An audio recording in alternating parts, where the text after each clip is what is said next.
From the American Academy of Pediatrics. Transitioning from pediatric to adult care can be complicated for any teen. And when that teen has an intellectual or developmental disability, the process requires even more nuance. We're in the business of medical diagnoses. So sometimes thinking about, well, where does this youth fall on the spectrum of fully autonomous decision-making to the other extreme of needing fully supported can be challenging.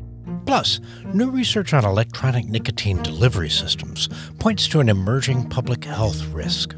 We hope that the study findings can inform parents, teachers, pediatricians, and other people who are working with youth and young adults, and really ask them about what kind of e-cigarette products they're using. These stories and more on Pediatrics on Call, the podcast on children's health from the AAP. I'm Dr. Joanna Parga-Belinkie. And I'm Dr. David Hill. This podcast is for everyone in the medical community keeping our children healthy and safe. It's a show by pediatricians for pediatricians. But anyone who cares about kids will get a lot out of it as well. Let's start today's episode with a conversation about transitioning to adult care for youth with intellectual and developmental disabilities. David, you trained in med peds, but you practice pediatrics. Do you miss the med side of practice? You know, I really don't. Nothing against adults, but I mean, come on, kids. That said, I feel like that extra training informs my care every day. For example, there's the issue of transitional care as young people grow into adulthood. I think about that with some of the babies we see in the NICU. We know some of them will have ongoing issues that affect their care throughout their lives. Some of them may even need supportive care long after they're no longer children. Exactly. And there's the question of how to balance the care needs of patients with, for example, intellectual and developmental disability with their need for autonomy and independence as adults. There are so many factors to consider. Fortunately, we have guidance in the form of a new policy statement from the AAP, considerations for alternative decision-making when transitioning to adulthood for youth with intellectual and developmental disabilities. And today, we get to talk with the lead author of that statement, Dr. Renee Turchi. Dr. Turchi is a professor of pediatrics at Drexel University College of Medicine and at Drexel School of Public Health. She's chair of pediatrics at St. Christopher's Hospital for Children and medical director of the Pennsylvania Medical Home Program, a statewide quality improvement program for pediatric practices across Pennsylvania. Renee, welcome. Thank you. Thanks for having me here today. Renee, can you tell us a little bit about what got you interested in this problem of transitional care for children with special health needs? Sure. I'm a complex care pediatrician at St. Christopher's. I've been working in this space for a number of years, and really transition back in the day when I trained was not something that we learned a whole lot about. And a number of years ago, one of my partners and I had a young man that couldn't get his surgery because we had not considered that he had needs for an alternative decision-making. He couldn't consent for his surgery. And that really opened our eyes to fostering understanding, alternative decision-making, power of attorney, guardianship, what we needed to do. I mean, we felt pretty badly about the fact that we didn't know about it. And that, honestly, the clinical practice translated for me really the need to better understand this and caring for patients with complex needs. And do we know how many young people per year with intellectual or developmental disabilities are making healthcare transitions to adult medicine? Yeah, David, it's about 750,000 in the United States are transitioning every year. So a significant number. And at what age should pediatricians start thinking about and preparing families and patients for this transition? We have a great policy statement on transition, and really the recommendations are to be thinking about transition between the ages of 12 and 14 when we should start initiating these discussions. Can you walk us through the goals that we should keep in mind for the patient during this process? Sure. I mean, there's many aspects of transition that we need to consider. And one of the biggest things that we really need to consider always is fostering and maintaining the autonomy and human dignity of the youth that we are caring for. And so fostering patient and family-centered care and really thinking about the goals of the youth first and foremost, and then their caregivers, and really thinking through some of the issues related to certainly their medical care and what their needs are going to be following leaving pediatrics or during that time as they're crossing the threshold into the adult-oriented systems, but also thinking about considerations like education. So is this a youth that is going to be going on to secondary education? Do they need to stay in maybe high school for a little bit longer? Considerations related to transition in their IEP, their individualized education program. Also thinking about their independence, which really links back to a lot of what we talk about in our statement. So what are some of the financial considerations for them in terms of, are they going to be autonomous in financial planning? Are they going to be able to have independent living? Or are they going to need some support there? What are some of the thoughts around their ability to make decisions for themselves, especially for youth with intellectual disability? What supports might they need to have the least restrictive alternative decision making, but they might need someone in their corner to help them with decision making related to any of the things that I previously mentioned. Maybe it's their healthcare, maybe it's education, maybe it's living situations, maybe it's financial supports to make some choices related to adult independence. And you were talking about these concepts of autonomy and independence for patients who are transitioning.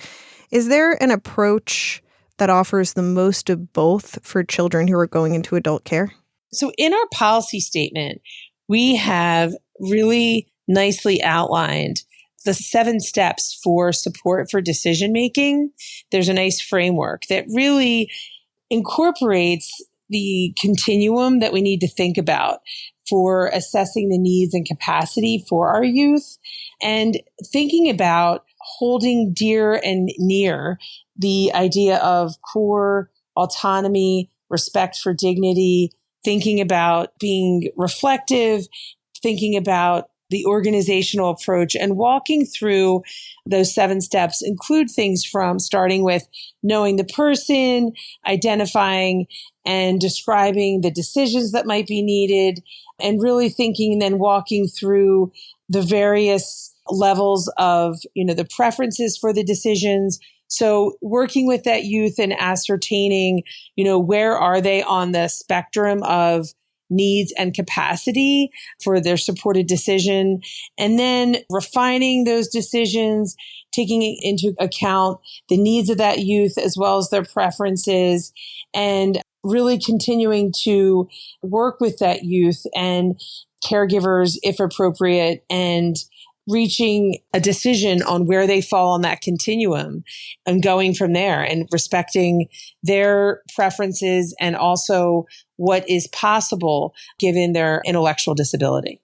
This is certainly a medical process, but in some ways, it's also a legal process. Can you talk about what those options are and how we as pediatricians need to interact with them? Yes, absolutely. And I think that's one of the things that really made us think about the need for this policy statement, is that really as pediatricians, we don't interface as much with the legal system as it relates to this spectrum of least restrictive alternatives to decision making. And as such, having partners, community partners, to help support this process for pediatricians is really paramount. One thing that's really critical, I think, for pediatricians is to recognize, we highlight this in the statement, that every state and commonwealth have their own nuances to this approach. So it's important for pediatricians to become familiar with what their state or commonwealth rules are or ideas around that.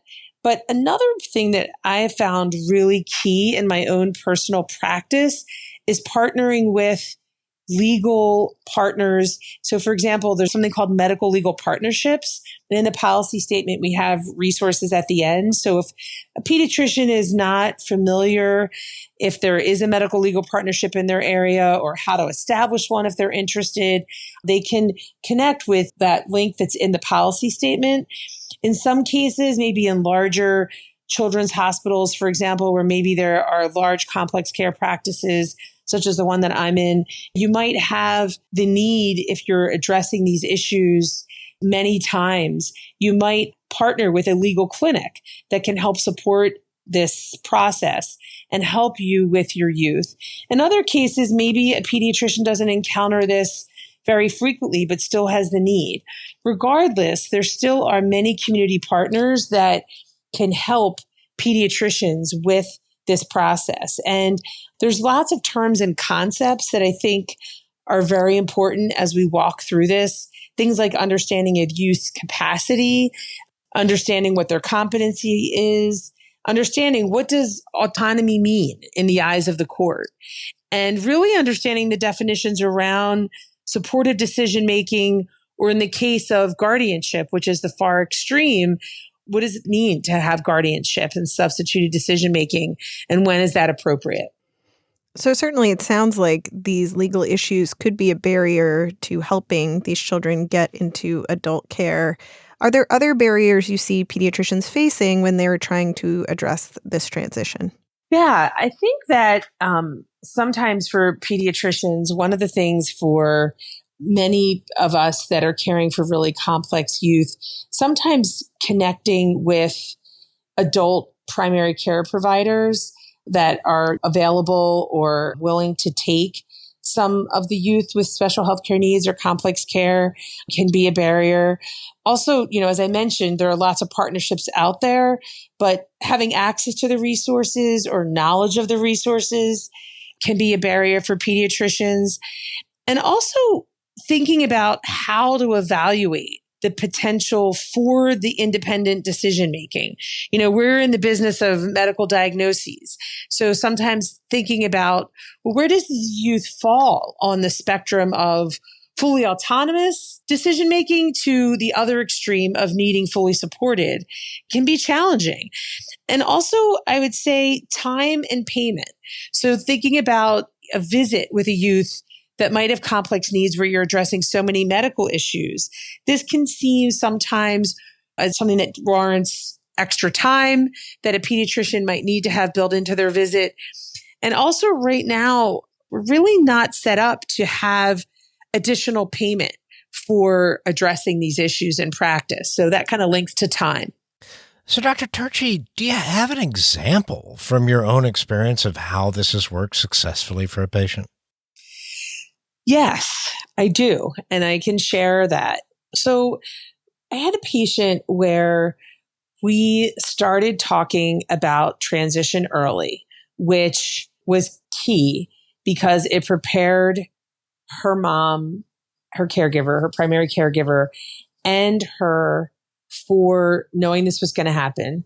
And, for everybody, and I think as pediatricians, we have a heart, we get connected to our patients, hard to say goodbye. So this was tough to start early, but having a care coordinator kind of in the behind the scenes really helped foster the discussion early and multiple times. In her case, starting the discussion early at 14 was great because we had so many more visits. It wasn't like she was falling off a cliff and it was like we brought it up one day and then it was like, see ya, we're not going to see you again. In her case, the other thing that we did that I think really fostered success was that we had identified an adult primary care provider early, and there was actually a period of overlap. Pennsylvania, we actually have something in our Medicaid that allows some period of overlap with pediatrics and adults. And even if you don't, I think that just having that primary care on the adult side, the catcher, if you will, identified was really helpful because we were able to stepwise start talking about things like, let's talk about the meds. Let's talk about transitioning the home nursing care and the care plans. The other thing we talked about were two other things that I think really helped were we did not transition her specialists at the same time. So it was sort of like this stepwise, particularly for complex kids, really adhering to the transition policy statement where her mom was not shocked that we were bringing up transition because it was in our policies, our practice policies, but we staggered the adult transition so that she had a pediatric pulmonologist for a little bit longer. And I would say one of the last things was we did engage our medical legal partnership early on. And they met with her independently, had identified that she was somewhere in the mid spectrum of independent decision making. And she was able to have, a power of attorney established with plenty of time that felt very comfortable for her and for her caregivers. And we were able to plan really well. And we also engaged with community partners related to our Office of Vocational Rehab. So she had a really nice, safe landing as she was concluding high school, which extended by just a year. So really, I think our experience with her, as I would define it as a successful transition, was like many things we do in our lives, right? It was early, proactive, really thoughtful. We had some stumbling blocks for sure, but I think starting early allowed us to kind of revisit, reflect, and redirect when we felt like things might have been going down a path that was, not aligned with the family goals. We kept reassessing her goals, family goals, and coming back and charting our course appropriately. Well, that was a great story, and this whole conversation has been so helpful.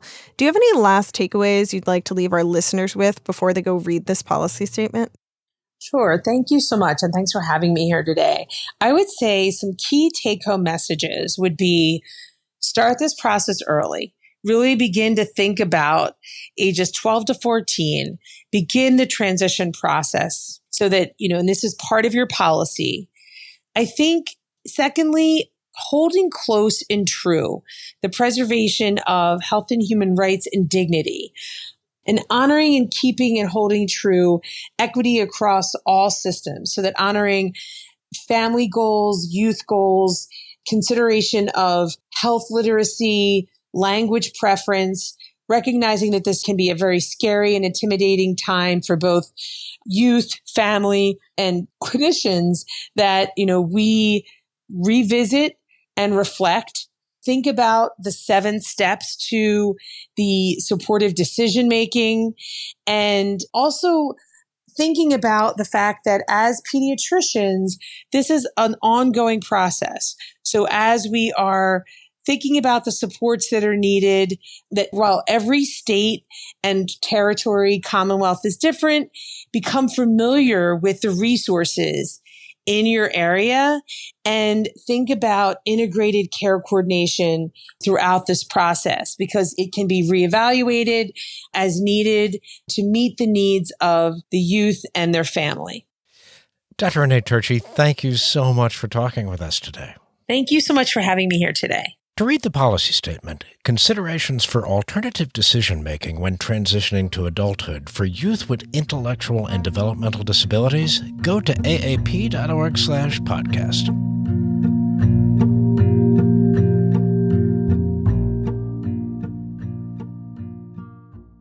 Joanna, have you already noticed your kids using words differently than you do?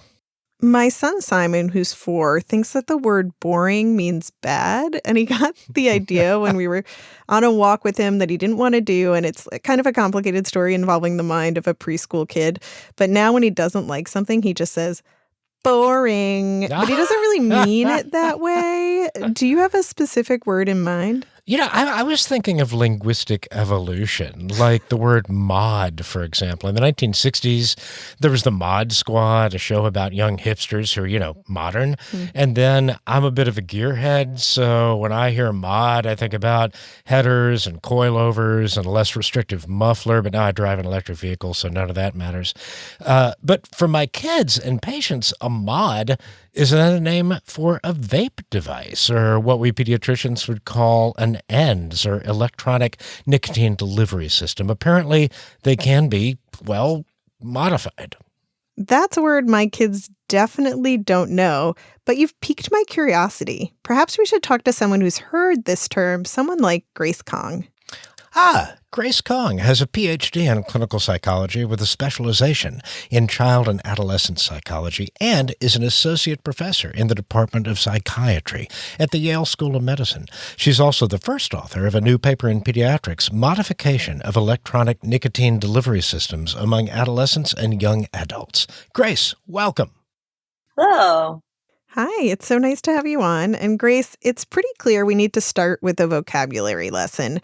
Is there a taxonomy to these nicotine delivery systems? Yeah, so the one thing is that the devices are constantly evolving. So right now you mentioned mod, which is a very nice introduction of how you explained it. But mods are devices that are modifiable in their definition, but there are also devices like pods. Disposable pods are not like pea pods that you think of, but they're actually devices that's not meant to be modified. And there's also rechargeable cartridges. Kind of the most famous one is jewel pods, but that's actually cartridges where you refill the cartridge to vape. All right, so why would a young person want to modify one of these devices? Yeah, so a lot of these hacking or modification behaviors are promoted or shown on social media and websites. So they could be modifying because they're curious, or they could be modifying because they want to save money and make sure that their pods are lasting them longer by charging them when they're not supposed to be charged. Or maybe they want to use cannabis in their nicotine vape, so they're adding it to that. So there could be many different reasons why people are hacking their products. What sorts of health risks might come from these electronic nicotine delivery systems or ENDS modifications? Yeah, some potential harms could be if they're mixing cannabis and nicotine together, it could be exposing users to greater risk for exposure to both substances. They could also put themselves at risk for injuries like nicotine poisoning because they're manipulating the e-liquids, or they could be getting burns because they might be charging their devices that's not meant to be charged. And then also they're vaping products into their lungs, so they could be posing themselves into some lung harm as well. So there are many negative health consequences for engaging in these behaviors. In your study, you set out to measure something I don't know that anybody's looked at before: how often young people actually tinker with their ENDS.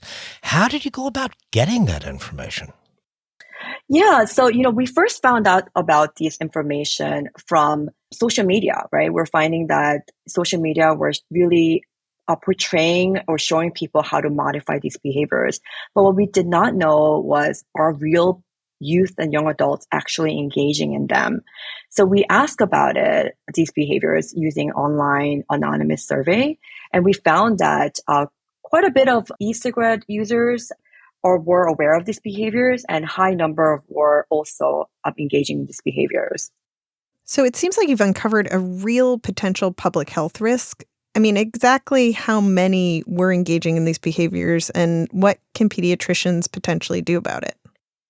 Yeah, so we found that about 40% of youth and young adults had actually refilled devices that were not meant to be refilled. And about 36% recharged the battery of disposable pods. And these pods were meant to be thrown away after one use. And, these youth that we surveyed were youth who had used an e-cigarettes in the past month. So they were already actively using e-cigarettes. And the question about what can the pediatricians do, I think it's important for pediatricians to be aware of all the different types of e-cigarette devices that's out there and the substance that could be used in these devices, and how they could be potentially be hacked and used for unintended purposes by the manufacturers. And just being aware of it, and so asking about these behaviors would be an important strategy to engage youth. Where are young people getting information on how to make these modifications? The top two sources are friends and social media, which might not be surprising, right? So 64% are learning about it from their friends, and 47% are learning it from social media. However, what was surprising to us was that in a more complex analysis, we actually found that young people who learn about e-cigarette hacking through websites and vape shops were more likely to actually engage in these behaviors. Do you think those young people know the risks of modifying these devices? I'm not sure because I don't think we fully understand the risks. We could guess what those risks might be, but for example, we don't know among those people who had nicotine poisoning through e-cigarettes, like how many of them were tinkering it in the way that they're not supposed to, right? So, and we also know that e-cigarette devices that's meant to vape nicotine have higher temperatures, and they're vaping THC in those high temperature, devices if they're putting THC in there. And we don't know the lung health effects of that. So I don't know. I don't know if they really fully understand the risk they're putting themselves into when they're engaging these behaviors. So, Dr. Kong, I think as we learn about these risks, we all want to do something about it. This was not in the paper. But as a psychologist, do you have some advice for us on how we might counsel our young patients effectively on this issue? Yeah, I think pediatricians or other primary care providers who are working with adolescents should talk to them using open-ended questions and non-judgmental tone. Ask them about the type of e-cigarettes they're using and be curious about the nicotine level, the substance they're using, the flavors they're using, and whether they're using it in ways that's unintended by the manufacturers. And so have a discussion with them about what they like, what they don't like.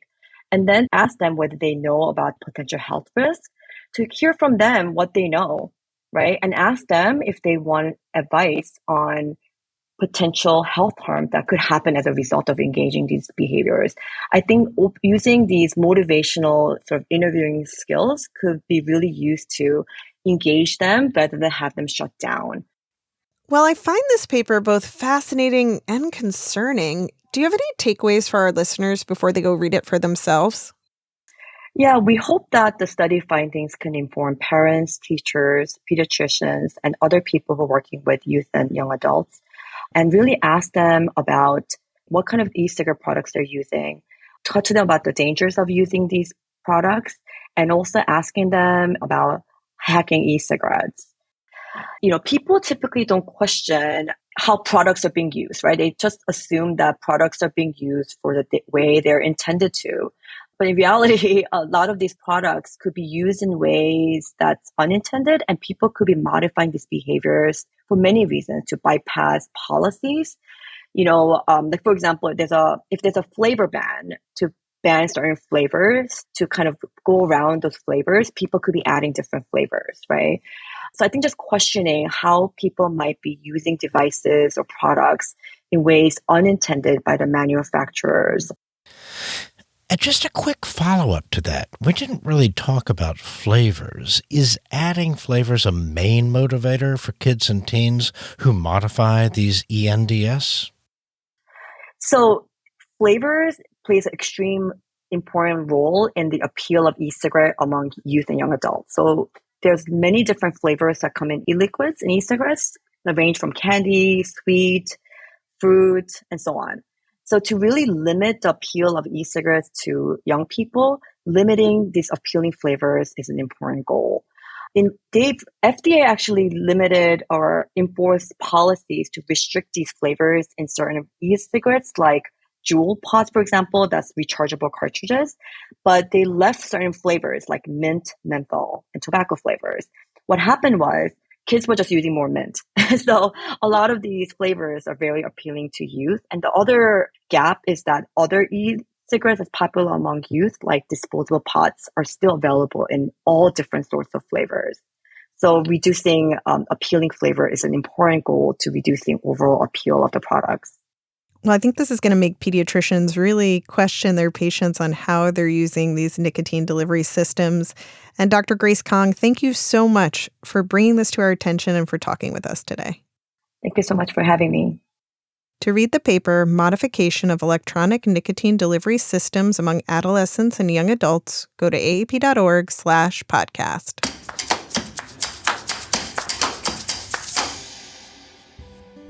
At the end of every episode, we like to leave you with something positive or enlightening. We call this segment Say Ah. David, what's your Say Ah this week? So I know I already mentioned the trip to Colorado, but there's one moment that just really sticks with me. Christy and I were driving up in this really remote part of northwestern Colorado on our way to scatter these ashes.